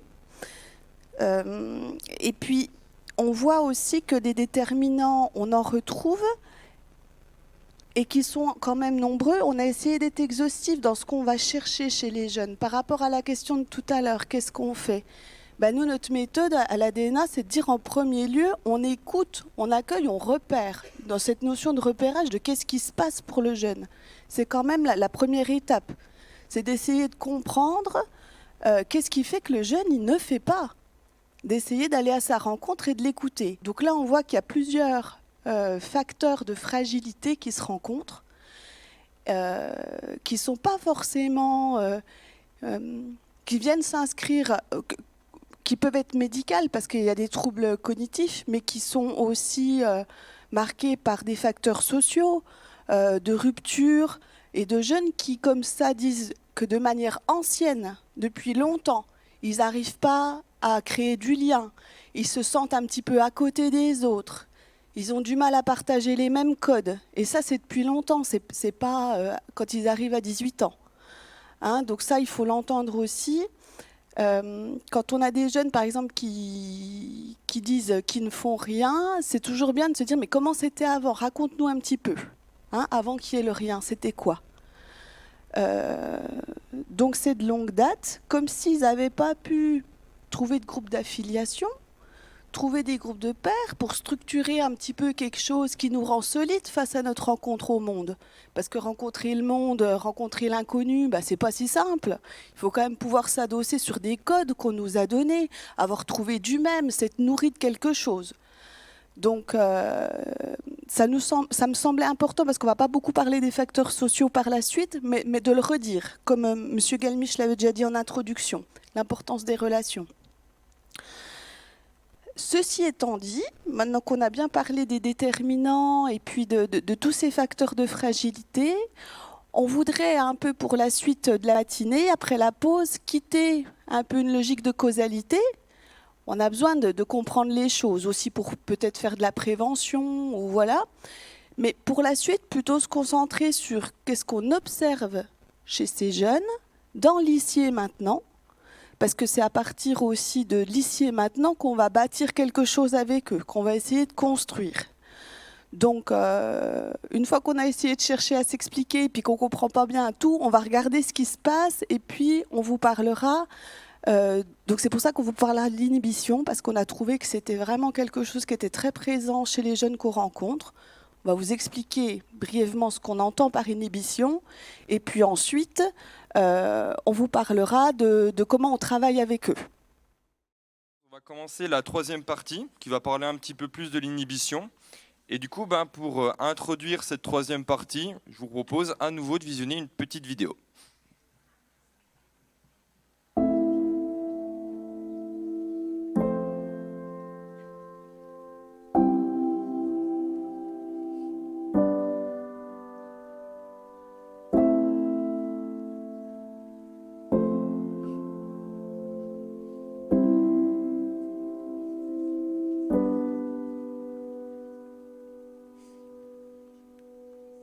La difficulté pour toi, elle réside où dans le fait d'aller faire les courses tout seul? Beaucoup de stress en soi, j'ai peur un peu des interactions sociales, de comment ça pourrait se passer, tout ça. Qu'est-ce qui pourrait se passer par exemple? Ou que je fasse quelque chose de bizarre quand je parle avec quelqu'un, je dis quelque chose qu'il faudrait pas, ce genre de choses. Généralement, dès que j'ai besoin de faire quelque chose, même juste pour mes rendez-vous chez mes psys, mes psys que je connais très bien, c'est mon père qui appelle généralement. À part à Action, qui est juste à côté de chez moi, je peux pas aller en course seule. Avant de venir à Bivouac, qu'est-ce que tu faisais? Rien du tout. Rien du tout? T'avais pas de sortie? Non. Ah non, même encore maintenant, à part un bivouac, je sors très peu de chez moi. Parce que t'en as pas envie ou... Non, c'est des peurs, parce que j'ai des peurs en fait. D'accord. J'ai des phobies, donc c'est pas tout le temps facile de sortir. Ce que je fais, c'est vu que je fais du cosplay, des fois je vais à des conventions et j'essaie de m'informer un maximum sur le lieu de la convention avant pour m'y préparer des semaines en avance. Par exemple, le mois prochain, j'ai 2 conventions. Et ben ça fait déjà depuis ces vacances d'été que je m'y prépare psychologiquement. D'accord. Parce que je sais que ça va être des grosses journées où je vais devoir voir plein de monde, donc je m'y prépare vraiment psychologiquement. Et je sais que les jours d'après, je vais me reposer. C'est que j'ai vraiment besoin de temps, c'est sur une grande durée que je peux gérer. Oui. Et que c'est dans certaines conditions où je peux imposer les conditions où ça peut aller. D'accord. Voilà.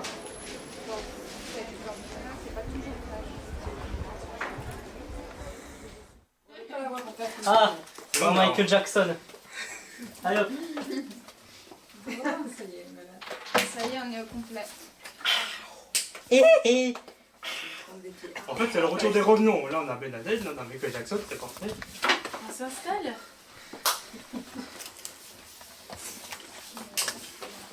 Moi, je me mets dans la droite. A better change.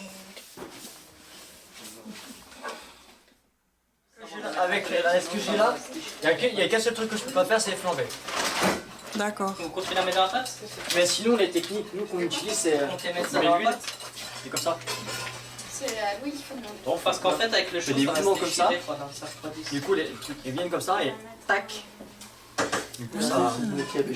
En fait, c'est comme pour faire sauter une crêpe. Voilà, que là, Il faudra attendre que ça refroidisse parce qu'avec le chaud, ça va. En fait, c'est comme si on pelletait. Sauf que là, on fait sauter les légumes. On va reprendre un petit peu la définition de l'inhibition. Qu'est-ce que c'est cette fonction ? Pour repréciser ce que c'est, l'inhibition, c'est une fonction de contrôle. Le but, c'est de se contrôler nos comportements, contrôler nos paroles, pour pas aller trop vite, ni faire ce qui nous passe par la tête ou dire ce qui nous passe par la tête. C'est donc une fonction qui est nécessaire pour être adaptée socialement. Il faut aussi avoir en tête que l'inhibition, elle nous permet de mener à bien un raisonnement. Pourquoi ? Parce que pour faire un raisonnement efficace, il faut inhiber les premières réponses qui nous viennent à l'esprit. Pour donner la bonne réponse, il faut inhiber les mauvaises réponses qui peuvent venir spontanément. Donc pour faire un raisonnement qui soit efficace, on a besoin de l'inhibition aussi. Ça veut dire que à l'école, en formation, en emploi, l'inhibition, c'est une fonction qui est quand même un petit peu nécessaire. Il est important de faire la différence entre un trouble, entre guillemets, de l'inhibition qui est normal et un trouble de l'inhibition qui est vraiment pathologique et qui, là, va constituer un vrai frein. Un trouble normal de l'inhibition, il va être contextuel, pas tout le temps. Si vous n'avez pas bien dormi, si vous êtes préoccupé, vous aurez plus de mal à vous contrôler. Vous allez être plus irritable, ce sera plus compliqué pour vous de vous retenir de dire quelque chose que vous ne devez pas dire. Mais c'est contextuel. Si vous êtes plus fatigué, si ça va mieux, il n'y a plus de difficulté d'inhibition. Il y a aussi des contextes bien précis où on peut manquer vraiment d'inhibition, comme au volant, par exemple. Je vois que ça parle aux gens. Au volant ou dans un match de foot. Il y a des gens qui ont des comportements complètement désinhibés pendant un match de foot, sans que ce soit pour autant un frein à leur insertion professionnelle ou sociale. C'est contextuel. En dehors du match de foot, on peut espérer que le comportement sera plus normal. À l'inverse, on peut aussi être très inhibé, c'est-à-dire avoir du mal à initier une action, à être complètement bloqué quand on est dans une situation un petit peu impressionnante, par exemple. Un entretien d'embauche, on peut être tellement impressionné qu'on va être inhibé, qu'on aura du mal à se mettre en valeur, à parler comme on le fait habituellement. Encore une fois, ici, c'est contextuel. Ça dépend d'un moment donné, d'un contexte donné. Là, on parle de difficultés d'inhibition qui sont normales.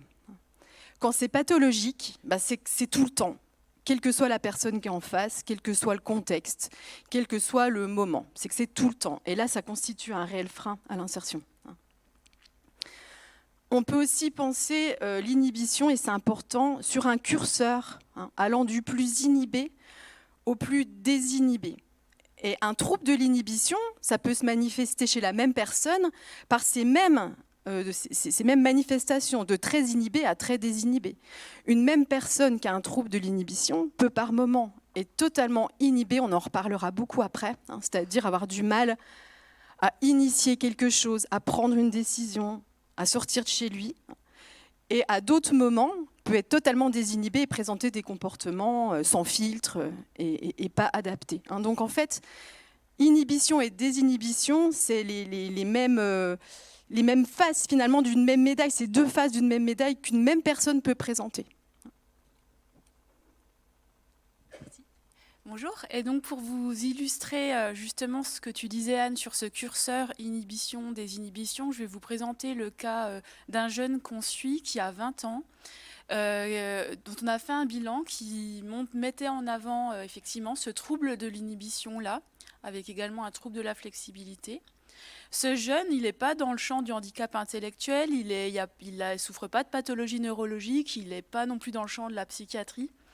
Il a décroché en 3e et il a énormément de mal, en tout cas on essaye de l'accompagner vers l'emploi actuellement.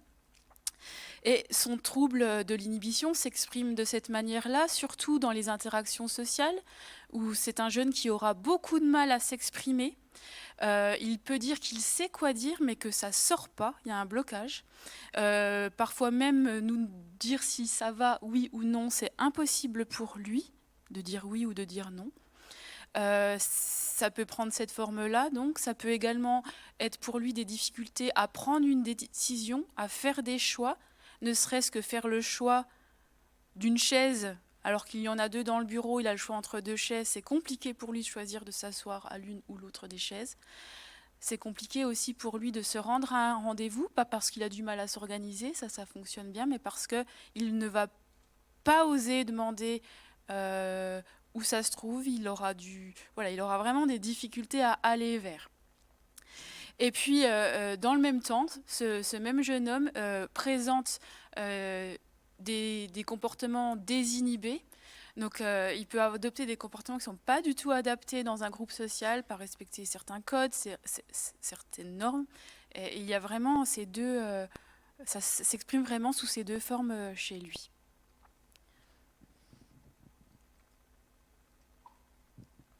Alors, on a vu avec les interventions précédentes que l'inhibition, c'est quelque chose de normal, mais qui peut être problématique chez certains individus. On a également vu avec la partie sur les déterminants un petit peu le contexte dans lequel peut émerger ces problèmes d'inhibition. Mais en fait, tout ça, ce n'est pas encore suffisant pour comprendre les processus qui nous font passer d'une inhibition qui est normale à une inhibition qui est problématique, voire on peut le dire qui est pathologique. En fait, là, la question, c'est de savoir un petit peu comment l'environnement participe à l'émergence de problèmes d'inhibition. Et donc, pour répondre un petit peu à cette question, il nous a paru pertinent de vous parler de la notion d'impuissance acquise. En fait, concrètement, quand un individu est dans une situation qui va être stressante ou négative, il va chercher à mettre en place des actions pour mettre fin ou s'échapper à cette situation. Ces actions, ces comportements, on peut les classer en deux grandes catégories. Il y a les actions de combat et les actions de fuite. Si je prends un exemple, mettons que je me fais agresser dans la rue, soit je prends mes gants de boxe et puis je passe un peu en mode Rocky Balboa, soit je prends mes jambes à mon cou. Alors c'est des comportements qui sont normaux et adaptatifs. Mais, et là je pense qu'on l'a tous déjà expérimenté au moins une fois, il y a des situations où en fait nos actions, elles sont systématiquement mises en échec. Où en fait on n'a pas vraiment de solution, on subit un peu les choses. En bref, des situations où on est impuissant. Puisque nos actions ne produisent aucun résultat valable, ce qui va se passer, c'est qu'il va s'installer une inhibition de l'action. Je vais arrêter d'agir, puisque de toute manière, ce que je fais ne permet pas de produire le moindre résultat.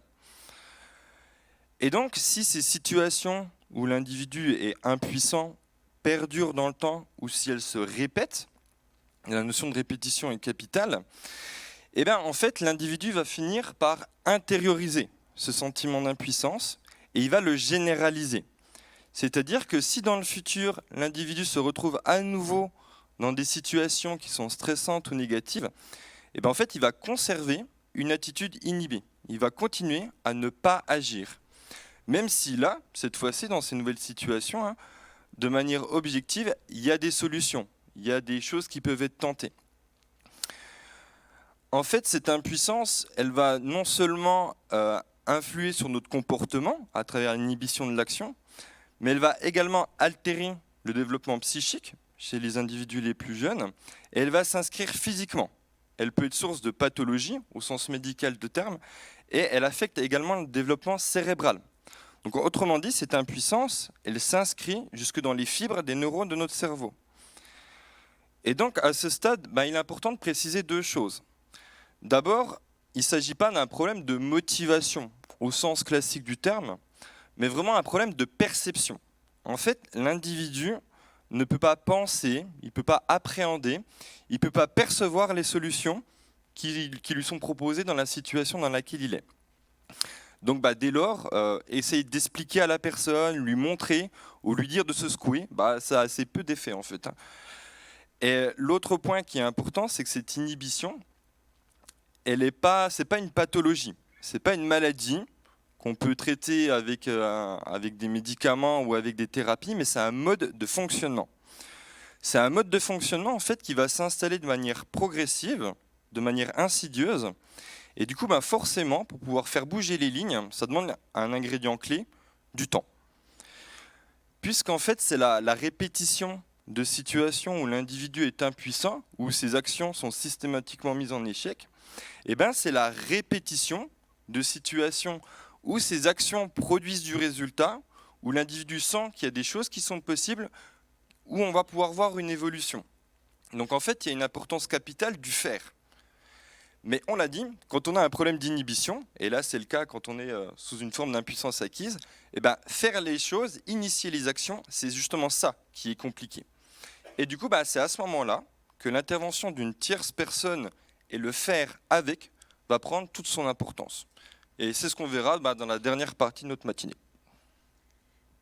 Et pour vous illustrer ça par la situation du jeune, donc le jeune de tout à l'heure, qui a un trouble de l'inhibition des inhibitions, on a l'impression que c'est de ça dont il s'agit. Ça découle d'un phénomène d'impuissance acquise parce que ce jeune, il a un parcours individuel, une histoire jalonnée d'échecs, scolaires notamment, avec des redoublements, des mises à l'écart, des difficultés à l'école qu'il n'a pas pu exprimer, des orientations subies qu'il n'a pas choisies. Il avait aussi peu d'espace de parole, que ce soit à l'école ou chez lui. Donc tout ça fait, a sans doute, l'a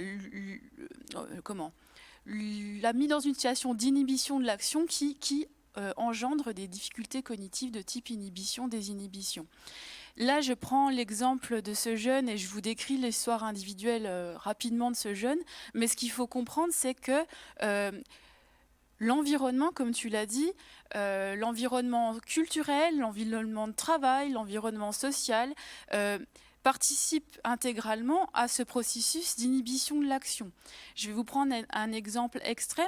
On a pu observer, on travaille également avec des personnes qui sont en sortie de détention. On va travailler avec eux leurs projets professionnels et on fait un bilan pour voir où ils en sont sur le plan cognitif. Et on a pu remarquer que les personnes qui ont fait de très longues peines, 10-15 ans, ont des troubles cognitifs de type troubles exécutifs, donc flexibilité, inhibition à la sortie de détention. C'est des troubles, ils ont des profils quand même cognitifs assez particuliers qu'on rencontre pas, que j'avais pas l'habitude de rencontrer en dehors de ces personnes concernées par des détentions longues. Donc ça, c'est quoi de plus caricatural que la prison pour exprimer un degré de liberté à zéro, pas possibilité de fuir, pas possibilité d'agir, on pense tout à la place... on organise tout à la place de l'autre. Et après, on essaye de l'amener sur le champ du travail, ce qui paraît compliqué. Mais pour revenir aux jeunes qu'on peut accompagner, il y a un jeune qui a pointé quand même, par exemple, le confinement. Donc, confinement, on ne peut pas sortir. Les choix sont très, très limités, comme un moment de bascule où c'était plus possible pour lui, en tout cas très difficile de sortir de chez lui, plus d'envie forcément, ou en tout cas, il était bien chez lui. Et ce jeune-là, il peut dire, quand on lui pose la question, même à court terme, comment tu te vois dans quelques mois? Et ce jeune dit, pour moi, le futur, c'est trop tôt. Et ce jeune avait également un trouble de l'inhibition, désinhibition.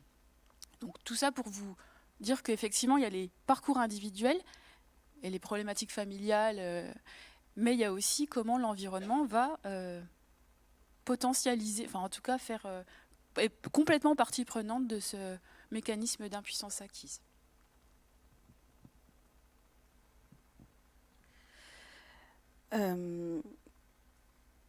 Alors moi je vais vous parler de l'inhibition.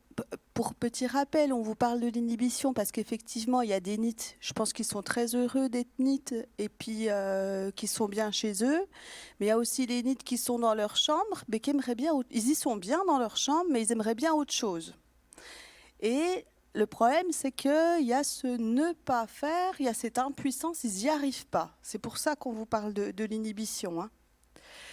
À la DNA, dans notre équipe, on a à cœur de voir les choses sous différents angles. Donc, j'ai des collègues neuropsychologues, moi je suis psychologue clinicienne, les psychologues du travail.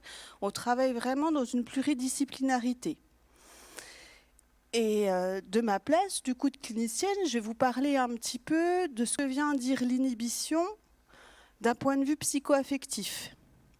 Et on a aussi ce regard sur les choses de dire que le comportement, la biologie, ce qui est inscrit dans notre corps, et puis aussi l'émotionnel, le psycho-affectif, tout ça, ça tourne ensemble, ça roule ensemble. Il n'y a pas un primat de l'un sur l'autre. Donc là, on a vu que l'environnement conditionnait nos comportements, notre manière d'être au monde, il conditionne aussi notre façon de voir le monde, de percevoir les choses. En psychanalyse, l'inhibition est associée à l'angoisse. C'est parce que, et d'ailleurs les sciences cognitives le disent bien, c'est parce que je me retrouve devant une situation malaisante. Moi, ça me fait penser au dilemme du prisonnier. Alors c'est rigolo parce que c'est un petit peu ce que tu racontes sur la prison. Quel que soit le choix que je fais dans cette situation, il sera mauvais pour moi. Je m'y retrouverai pas, j'y retrouverai pas mes billes. Donc c'est parce que l'individu a, de manière répétée, se retrouve devant une situation malaisante, source d'angoisse, qui dit je ne fais pas, je me dégage de cette situation et je préfère quelque part ne pas agir que de me confronter à quelque chose qui va me déborder, qui va être source de beaucoup trop d'inconfort. Hein ? Donc on associe l'inhibition au niveau émotionnel à un évitement des situations d'angoisse. On le voit dans le film, ça fait penser à un jeune qui dit « Moi, du moment que j'ai plus été à l'école, ça allait beaucoup mieux. » Alors, ce n'est pas une solution pérenne en soi, mais sur le moment, le ne pas faire, c'est ce qui reste le plus confortable, quoi. Donc, ça vient dire, ça, il faut le savoir, il ne faut pas en avoir peur. Ce n'est pas forcément des angoisses massives, mais ça veut dire qu'en tant qu'accompagnant, en tant que professionnel, quand on travaille avec ces jeunes, il faut s'attendre à ce que si on remet en mouvement un petit peu quelque chose de l'ordre de l'action, on remet en mouvement quelque chose de l'ordre du conflit psychique. Donc ça ne va pas sans angoisse, remettre en mouvement quelque chose du corps. Ça se mesure, ça se dose. Il faut être conscient de ça parce que du coup, faut être malin dans les objectifs qu'on va se mettre avec le jeune, pas mettre des objectifs trop élevés d'entrée de jeu, quoi, hein, parce que là, la charge d'angoisse, elle va être telle que ça va être encore un échec. Et les collègues psychologues du travail, après, nous en parleront. On commence souvent par des choses tout petit. Hein. Voilà. Donc, on y va tranquillement, on apprivoise l'angoisse, parce qu'on ne va pas lever l'inhibition, on va faire avec. Il faut faire avec. C'est des fonctionnements qui sont installés de longue date, on ne va pas comme ça arriver et tout chambouler. Donc il ne faut pas s'en inquiéter. Les jeunes, ils vont stresser, c'est normal. Et puis, comme Diane, ça structure aussi l'inhibition. Elle n'est pas forcément pathologique. Monter sur scène, là, parler devant vous, ça ne se fait pas sans un certain vertige. Hein. Voilà. Il y a des actions qu'on engage où c'est humain d'avoir ces moments de vertige, un peu de stress. Donc ça s'accompagne. C'est normal et c'est à doser. Et ce que je voulais dire aussi, c'est que l'inhibition dont on parle, elle concerne pas une inhibition comme aujourd'hui, à avoir peur de monter sur scène. Ça, c'est déjà des trucs, je sais pas comment en dire, mais un petit peu exigeant quand même. On est vraiment dans des inhibitions d'action de base. De base. Freud, il en dénombre 4. C'est juste pour vous donner une idée. Hein, l'inhibition motrice, donc tout simplement le fait de se lever de son lit, de sortir de sa chambre, d'aller faire une action. On le dit bien, alors en termes cognitifs, ça se traduit par des difficultés d'initiation. On a une inhibition sexuelle, donc ça c'est quand même important pour la vie intime, les relations amoureuses. C'est des jeunes souvent qui sont très seuls, qui n'ont jamais eu de petite copine ou qui ont du mal à rentrer en relation avec d'autres. Comment on fait une famille quand on est inhibé sur ce plan-là ? Une inhibition... Ah, attendez, je reprends parce que... bien sûr.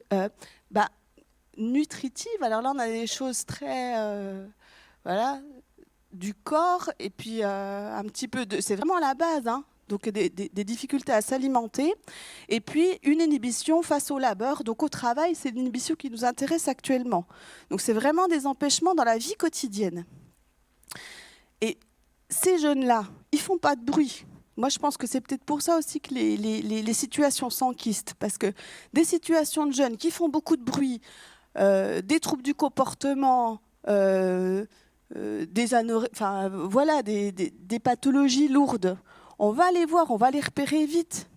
Mais des jeunes où quand on leur parle, on n'a que du silence, ils se cachent, ils sont dans l'évitement, et ben, c'est des situations qui peuvent durer longtemps. Et je pense qu'il faut s'inquiéter plus des jeunes qu'on n'entend pas que des jeunes qui font beaucoup de bruit.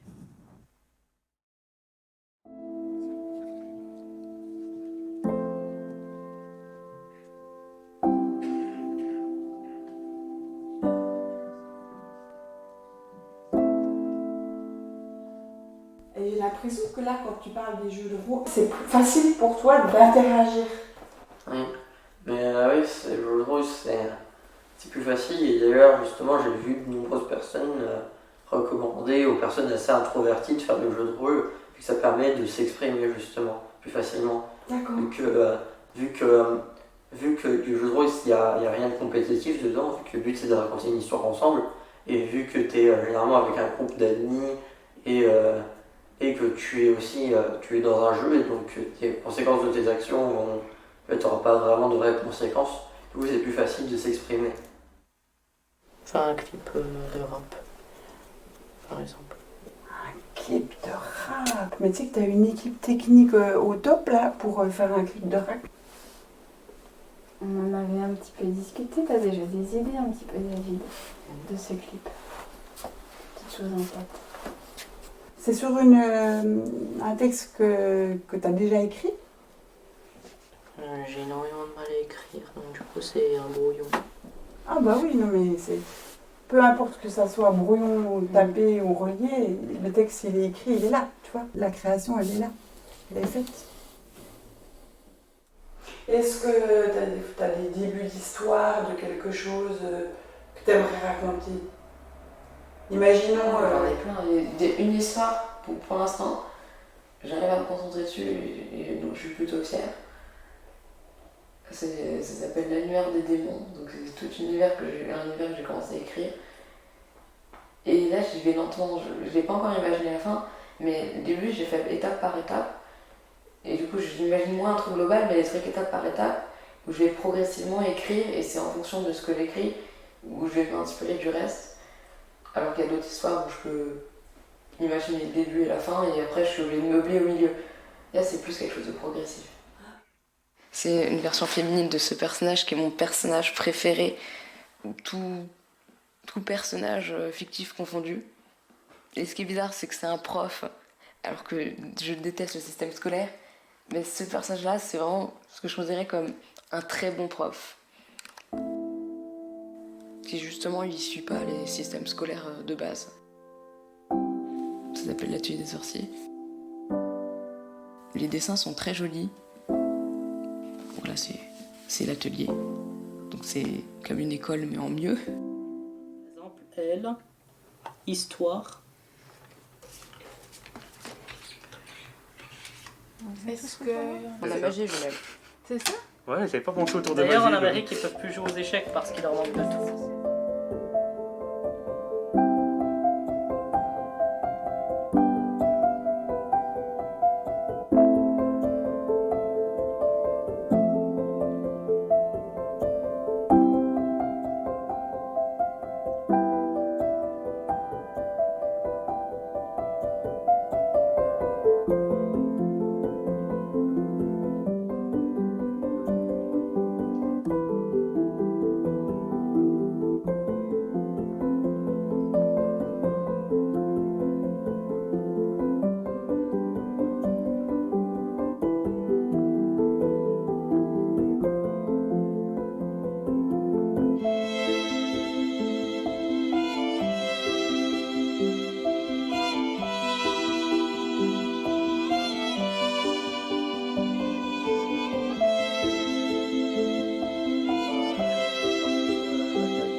Donc, dans cette dernière partie, on va parler de la remobilisation des jeunes, c'est-à-dire comment nous, professionnels, on peut faire dans la pratique avec ces jeunes très inhibés ou très désinhibés.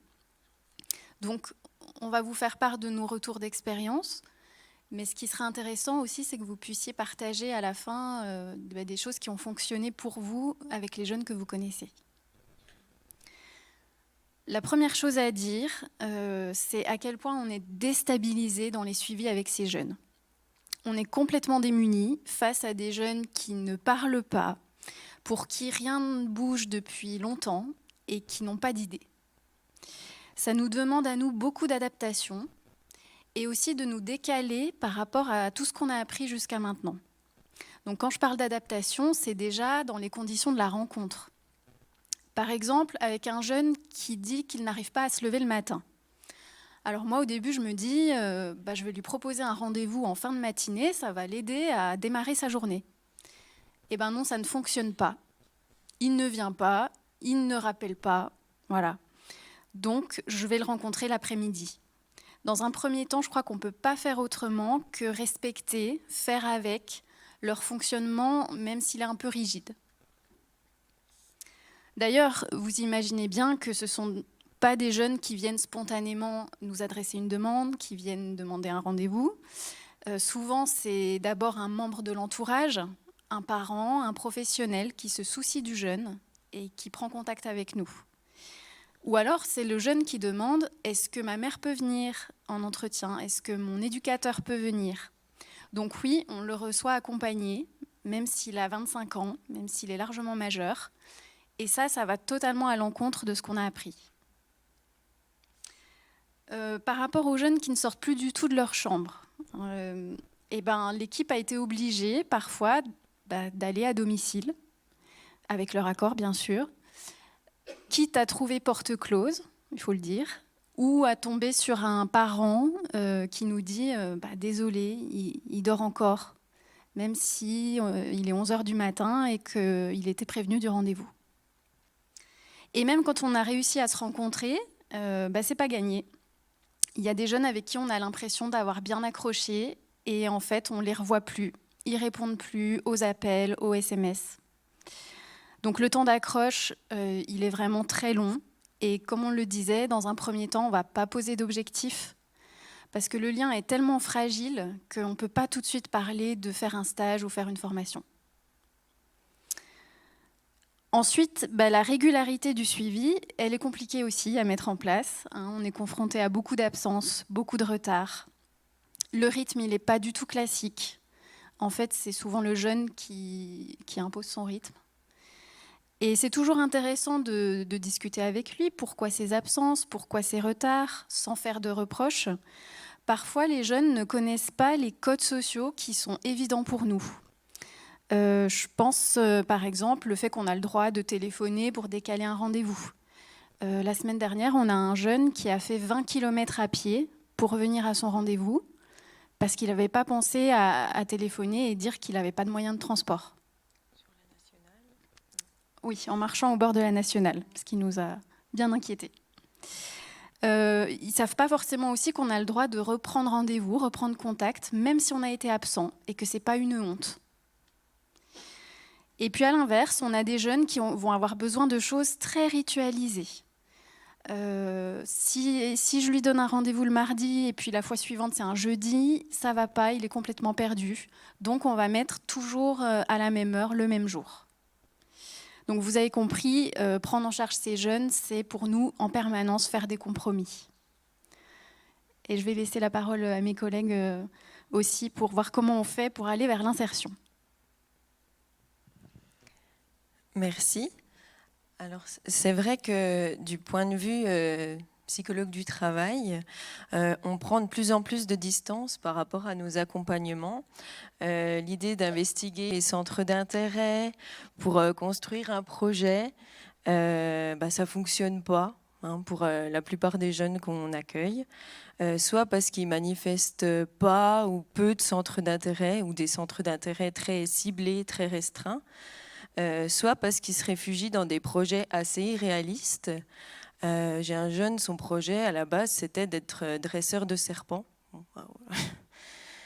Donc voilà, l'idée d'une projection sur l'avenir, elle est bien souvent très compliquée. C'est comme si cette difficulté, il reste dans un imaginaire en fait, et c'est comme un tout petit qui est coincé dans cet imaginaire, et voilà, pour ramener du réel, c'est compliqué. Donc à l'inverse, on part souvent de ce qu'ils ne veulent plus faire.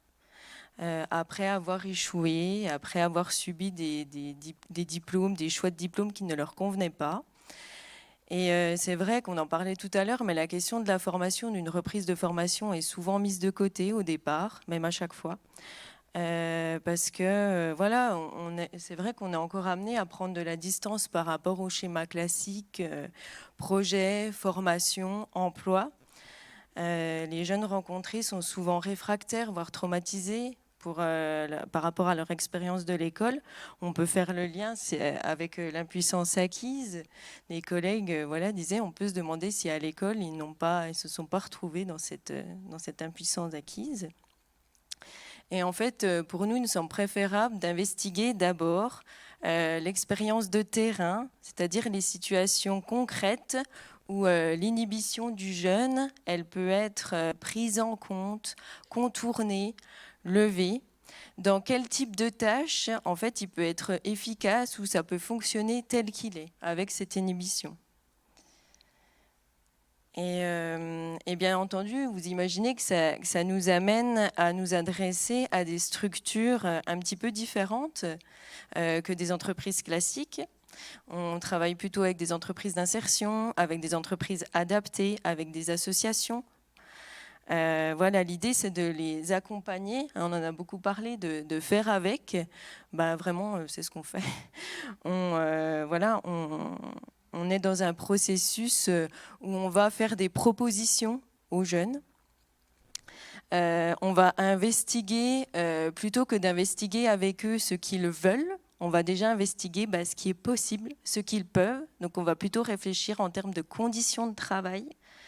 Dans quelles conditions c'est possible, à minima. Et c'est vrai que c'est un peu déroutant quand même dans une position de psychologue, parce que le sujet, il n'est plus trop acteur de son projet. Donc voilà, certains jeunes très inhibés, ils parviennent même pas à se positionner par rapport à ces propositions qu'on peut leur faire. Ils se représentent pas du tout la réalité d'un métier ou d'une activité. Et c'est vrai qu'on se demande s'ils nous mettent pas un petit peu comme ça dans cette attente, dans la même position qu'eux finalement, d'attendre que quelque chose arrive, que quelqu'un a décidé, qu'il y ait comme une révélation comme ça. Et en plus, ils ont voilà, ils utilisent souvent les réseaux sociaux, Internet, et malgré cette facilitation voilà, d'accès au réseau, ils vont pas se renseigner sur un métier, sur voilà, ils y pensent pas. Donc, le rapport à l'emploi, il est construit bien souvent sur des représentations familiales, sur la base de récits. Voilà, c'est des choses qui sont véhiculées par l'environnement familial, et on se demande si leur inhibition est pas aussi venue inhiber leur capacité à construire des représentations.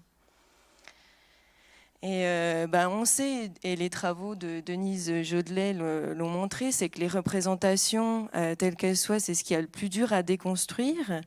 Et du coup, nous, pour un petit peu essayer de déconstruire ces représentations, on a essayé de s'approcher du réel, et on n'a pas trouvé autre chose que de faire avec eux, d'aller avec eux, d'aller visiter les lieux, de créer des premiers contacts avec une entreprise, avec des associations, pour un petit peu nourrir, étoffer avec eux leurs représentations.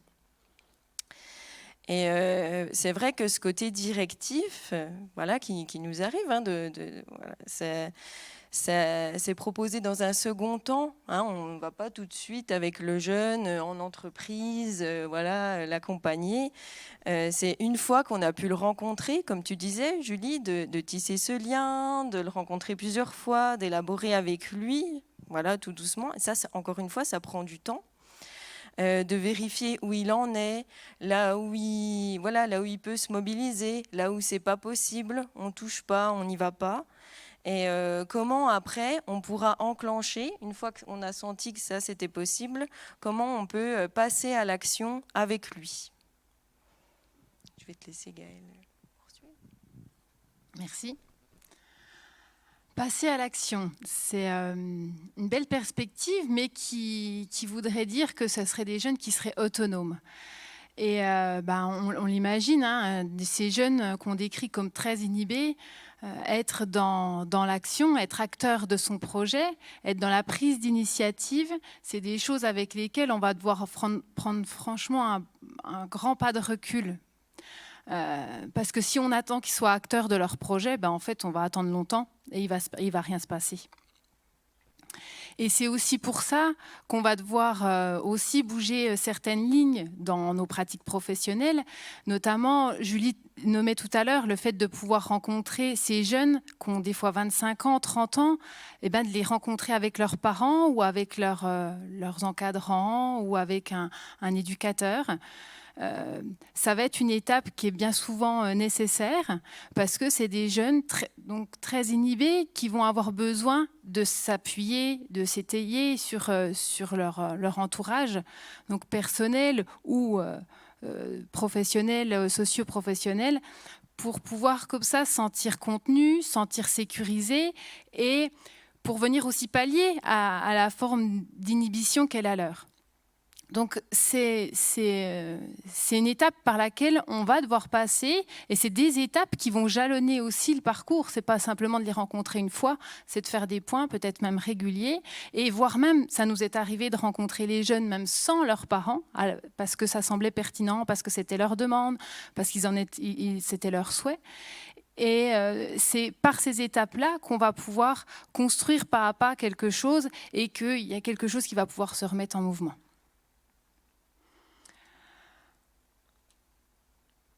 Mais le mouvement, on l'a dit, c'est le risque aussi de faire des échecs, enfin de se mettre en situation d'échec. Les collègues l'ont dit avant, les échecs répétés dans des situations similaires participent au processus d'inhibition de ces jeunes. Néanmoins, on ne va pas pouvoir l'éviter et au contraire, la mise en échec va pouvoir être constructive et nécessaire. si ce n'est qu'elle va se faire dans d'autres conditions. C'est-à-dire que, comme on l'a dit, on va mettre en place des choses en amont d'un essai, d'une remise en action. On va sécuriser en allant à la rencontre du professionnel qui va encadrer un stage, par exemple. On va faire des visites accompagnées. On va prendre le temps de vérifier que le contenu de l'activité il est cohérent avec leurs capacités. Néanmoins, à un moment donné, il faudra bien se lancer. Et là, on n'est pas certain que ça fonctionne. On en a fait l'expérience avec un jeune dernièrement. Il y avait beaucoup de cases qui étaient cochées. Et pour autant, on était dans du milieu protégé. On se disait qu'on avait mis toutes nos chances de notre côté pour que ça fonctionne. Et bien non, ça ne fonctionne pas. Ça ne fonctionne pas, mais on ne s'en arrête pas là. Et le jeune ne s'en arrête pas là. Pourquoi ? Parce que on forme une équipe avec lui. On n'est pas simplement la personne qui l'accompagne au loin. Non, on est présent à ses côtés. Et cet échec, on le partage. On le prend au même titre que lui pour nous. Et on va pouvoir du coup le prendre en compte, y faire face et repartir dans une autre direction derrière. On va être là pour que ça ne soit pas un point d'arrêt, mais que ça permette justement, quand je disais que l'échec peut être constructif, ça va nous permettre de rebondir ailleurs, dans d'autres conditions, sur des choses qu'on aura pu réorienter derrière. Donc d'où le fait de faire le lien avec ce que vous dites ce matin, c'est que ça mérite du temps, ça mérite de la présence et ça mérite aussi beaucoup de partenariats entre nous. Donc pour terminer sur cette partie un peu autour de la remobilisation et de la mobilisation de ces jeunes qui sont très inhibés, on l'a vu, l'enjeu pour nous, mais je crois pour vous aussi, c'est de remettre en mouvement quelque chose qui s'est complètement arrêté, ces jeunes qui sont complètement isolés et inactifs. Et pour que quelque chose se remette en mouvement, il nous faut deux choses. Il faut repérer ce qui va demander à un jeune de bouger. Et puis, de l'autre côté, il faut pouvoir envisager un accueil à minima. C'est-à-dire que le jeune puisse se sentir attendu, accueilli, et qu'il ne se sente pas jugé. Donc, dans cette idée de remettre en mouvement les choses, nous, ce qui nous demande le plus, je crois, de mouvement de notre part aussi, c'est de comment on va ajuster notre pratique professionnelle, comment on va devoir se décaler de ce qu'on a l'habitude de faire, de ce qu'on nous a appris, des prérequis qui sont de notre formation les uns et les autres. Et ça va nous demander, comme on l'a dit, d'aller à leur rencontre à domicile, de les recevoir avec leurs parents, de faire des propositions d'orientation sans pouvoir élaborer un projet professionnel construit, de faire avec eux, de les emmener physiquement ou de prendre contact avec eux, avec un organisme. Mais c'est surtout se décaler du projet, du parcours linéaire, scolarité, formation, stage, emploi, parce qu'on sait que ce n'est pas envisageable, et de pouvoir intégrer des détours par le soin, par la question du logement, par la question de la mobilité parfois aussi.